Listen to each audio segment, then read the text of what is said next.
Mr. Oskanian, on Monday, the National Security Service of Armenia charged you with alleged misappropriation of funds and money laundering. What's the deal?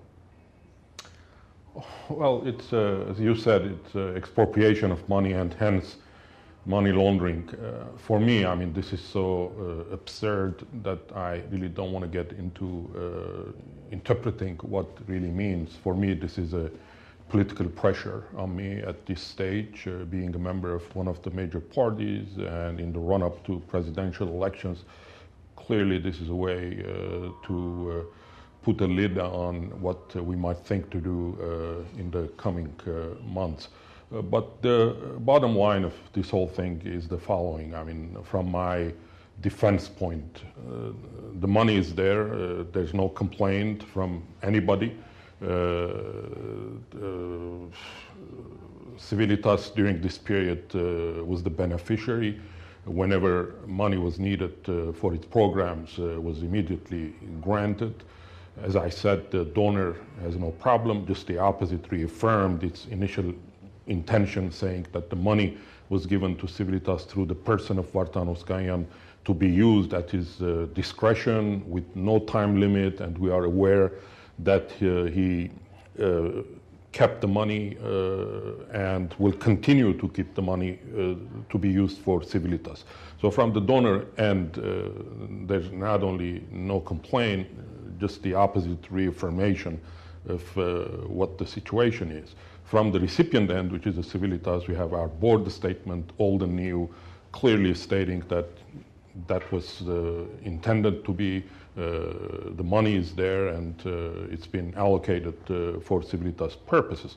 So on top of all this, that there's no complaint at all, the money is there.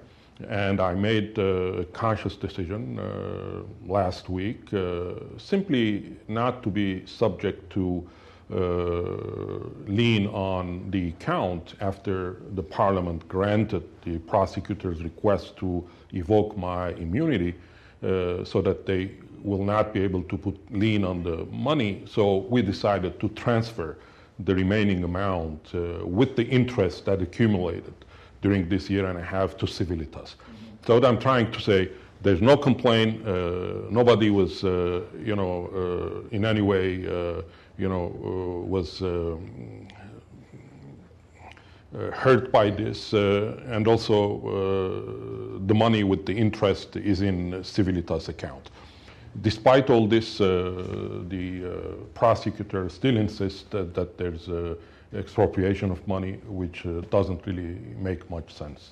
Is the donor requiring you to intermittently report to him as to how the money is spent, or do you report to the donor? Well, I report to the board and Civilitas.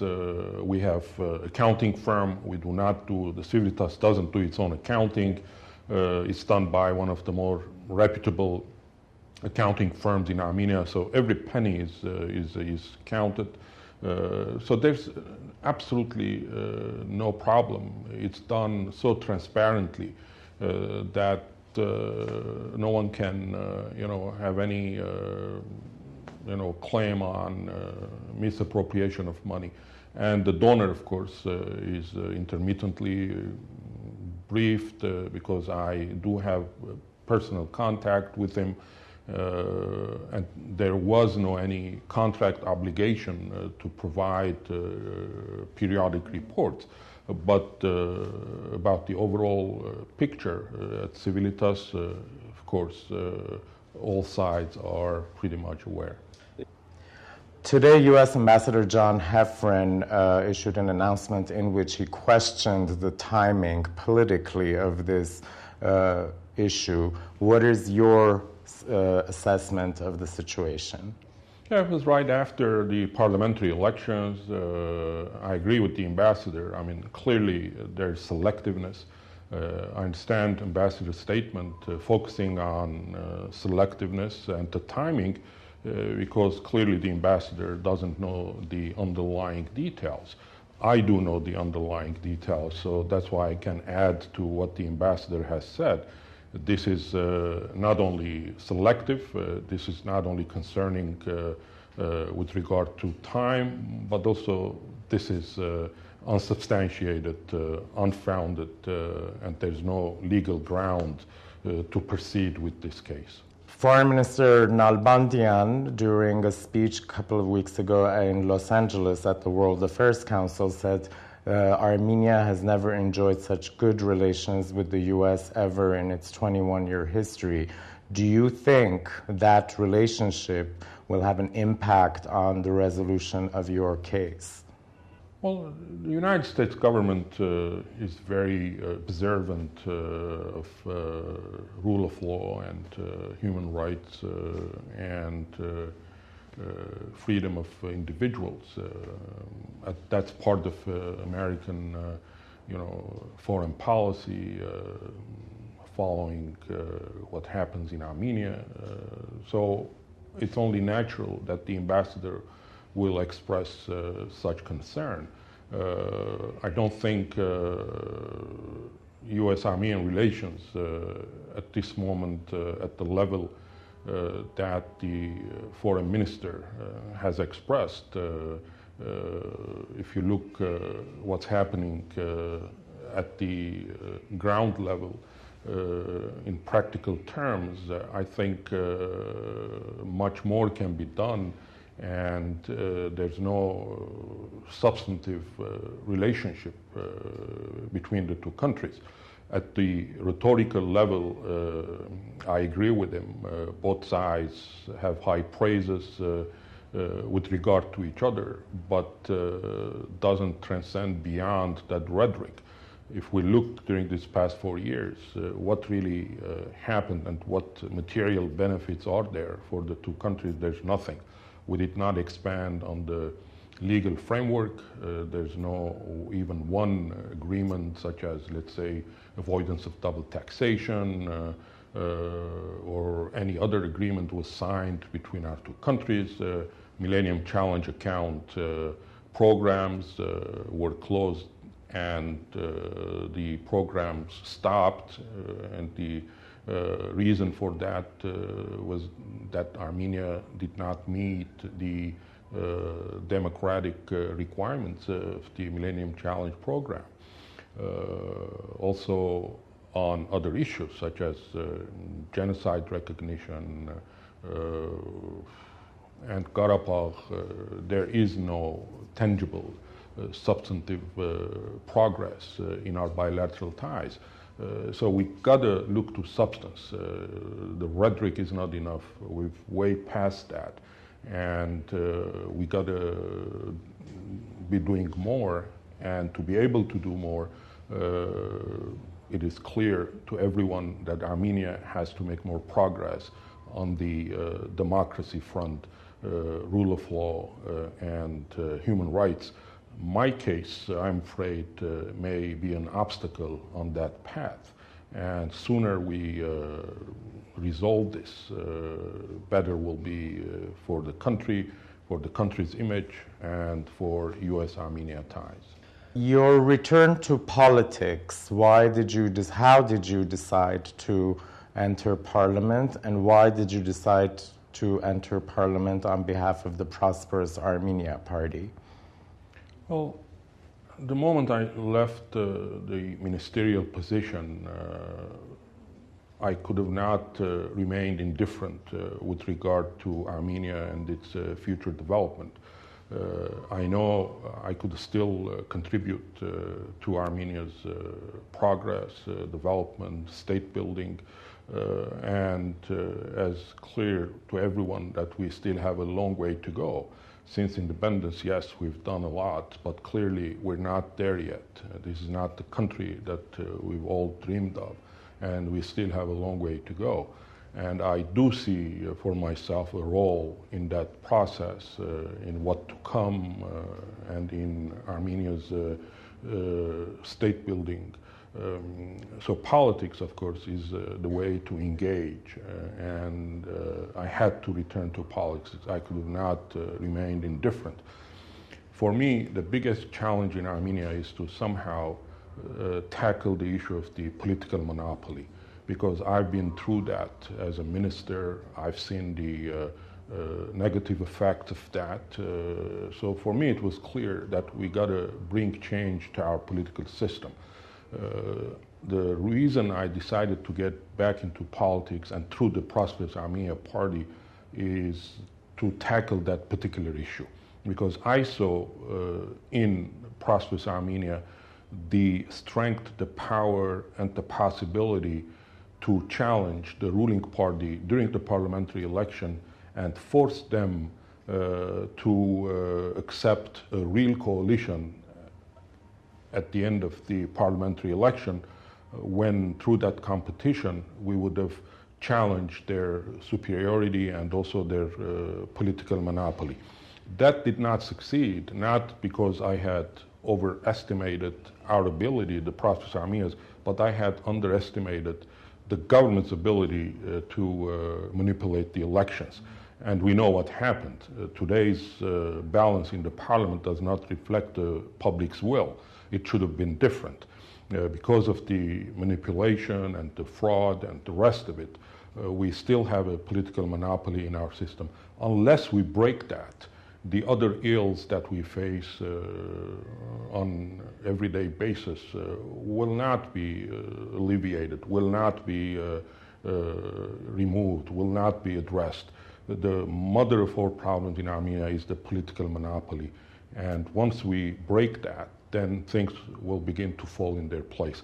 So that was my main goal as I went into politics, and I still believe that we can create the right checks and balance in our system, and I will continue to fight for that. How is this issue, your issue, going to impact the presidential elections? After all, your former coalition partners and your party signed an agreement that they will go to the 2013 elections with one candidate, and that's Serge Sarkisian. Well, as you put it, former coalition partners. So that signature was in the past. Since then, a lot has transpired. So we have a new situation. There is a new coalition. Prosperous Armenia is not part of that coalition. Prosperous Armenia has no obligations at this moment. So with regard to our participation in the presidential elections, as I speak, there's no yet a final decision as what we will do. There is no decision who the candidate will be. What I could say, as I did just a few days ago, is to express my own opinion.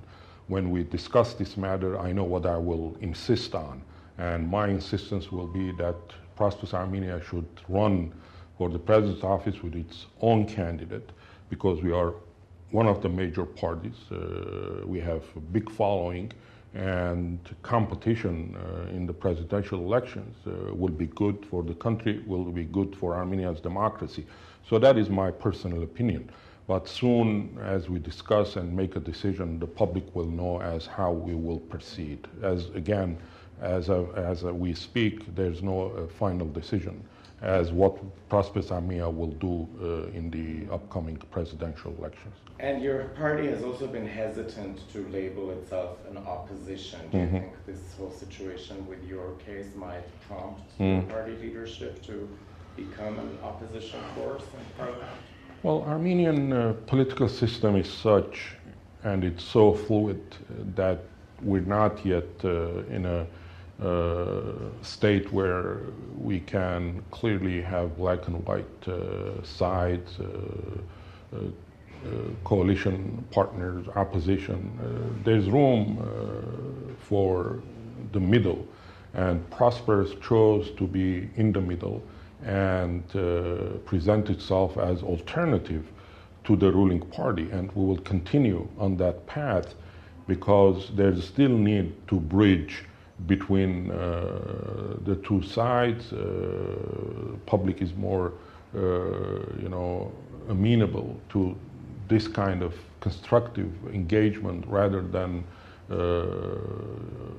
being on the radical end of the political spectrum. Armenia needs moderation. Armenia needs real competition. Armenia needs alternative options. And Prosperous Armenia clearly provides that possibility. nor its bigger opposition. Do you think this current case that's pending against you will force the party to announce that? Well, look, labels are not important at all. What counts is what you do, how you behave yourself, what your positions are, what your vision is about the country, its future development on different issues. Prosperous Armenia chose to present itself as alternative to the ruling party because we saw in that the merit of being able also to bridge between the two sides and also this approach we thought was more amenable for the public. It will have a broader support, and we have proven right, I think, and people truly looks to Prosperous Armenia as an alternative to what's out there, which is not radical, which is very moderate, and its approach is constructive. Because the public's concern is always the turmoil, to not get into the turmoils, and this moderation, I think, with being an alternative, is more acceptable to the public, and that's the path was chosen by Prosperous Armenia. The Ramil Safarov situation reset the course of the Karabakh peace process. Where do you think Armenia should be right now within the conflict resolution process? Look, Safarov case created a new situation. I still think that it's not too late to benefit from this, but I'm not seeing that coming. I'm not seeing that we're preparing or we're willing to benefit from this situation. I'm not seeing that. Our diplomacy has this new opportunity, and I believe we need to capitalize on it. But the process is in so much deadlock that the parties not even meeting, and I'm not seeing public pronouncements from our side to set a new standard for the upcoming talks using this Safarov case. And as with every passing day, we're missing that opportunity. I think we got to clearly now move from fighting for the right of people of Karabakh for self-determination to insist on the recognition of de facto self-determination situation of the Nagorno-Karabakh. And this Safarov case gives that opportunity, but that requires serious diplomatic effort. I'm not seeing that at this moment, and I don't see any preparation for taking this process to a new level. Well, we should have been on top of this. When this happened, I also raised my concern that where were our people? Because we knew Asbarez wanted to take him. Even they attempted at that time to hold the court hearings, proceedings in Baku. We didn't let that happen. So we knew their intentions all along. Afterwards, they've been trying to extradite him to Azerbaijan, and our diplomacy and our other institutions were on top of this, and we've always, stopped, that from happening. And suddenly, we hear from Azerbaijani media that Safarov is already in Baku. So somehow someone blinked here, and that should have not happened because it was clear and it was out there, and we should have been, informed about this, and we should have, worked to stop it. And what's next? Where do you go? Where does this case go? And what is your message to our viewers? Well, I really don't know how far they're going to take this. First, we thought, this is a way of political pressure. They will stop at one certain point. but then the prosecutor decided to come to parliament, revoke my immunity. Next is to continue the investigation and take it to the court, then have a judgment. I mean, those are the sequence of events. How far are they going to go? If they take it to the end, that means they're forcefully trying to accuse me in something that is not out there. Anyway, I really don't know. I think you should ask the other side what they're thinking, because for me, this is so absurd, so ridiculous, that sometimes I'm just trying to ignore and focus on other things. For me, this is an unnecessary nuisance, unnecessary distraction from other things that I should have been doing politically, economically, and for the working, national agenda working itself. with diaspora, furthering our national agenda, as you put it. I mean, there are so many things that we should be engaged in, and that's what people, expect from us. That's why I was elected for parliament. This is a total distraction. Maybe that's their purpose, but I'm determined to fight to the end. This will not stop me from pursuing my own vision for Armenia. I will remain engaged and active in politics regardless what happens at this level. Thank you, Mr. Oskanian, and we Sure. wish you good luck. Thank you very much.